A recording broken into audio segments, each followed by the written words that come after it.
क्रूर राजा, एक वंश का अंत।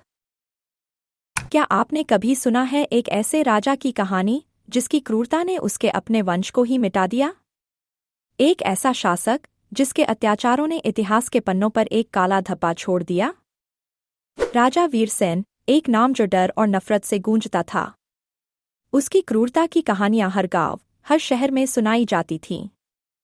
निर्दोषों पर अत्याचार, विरोध करने वालों को मौत, यही उसकी पहचान थी। उसका महल सोने और रत्नों से सजा हुआ, लेकिन अंदर चीखों और आंसुओं की गूंज थी। प्रजा कराह रही थी और राजा अपनी शक्ति के नशे में अंधा हो चुका था।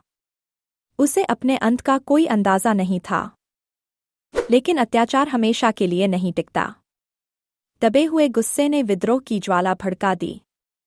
एक युवा योद्धा, अर्जुन, ने प्रजा को एकजुट किया। उसने राजा वीरसेन के खिलाफ जंग का ऐलान कर दिया। अर्जुन की सेना भले ही छोटी थी, लेकिन उनके दिलों में न्याय की आग धधक रही थी। वे अपने घरों, अपने परिवारों और अपनी स्वतंत्रता के लिए लड़ने को तैयार थे। भयंकर युद्ध हुआ। राजा वीरसेन की सेना शक्तिशाली थी, लेकिन अर्जुन के योद्धाओं का हौसला उससे भी बड़ा था। अंत में राजा वीरसेन मारा गया।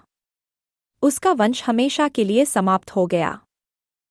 उसकी क्रूरता की यादें इतिहास में दफन हो गईं, एक चेतावनी के रूप में कि शक्ति का दुरुपयोग विनाशकारी होता है। न्याय की जीत हुई और प्रजा ने राहत की सांस ली।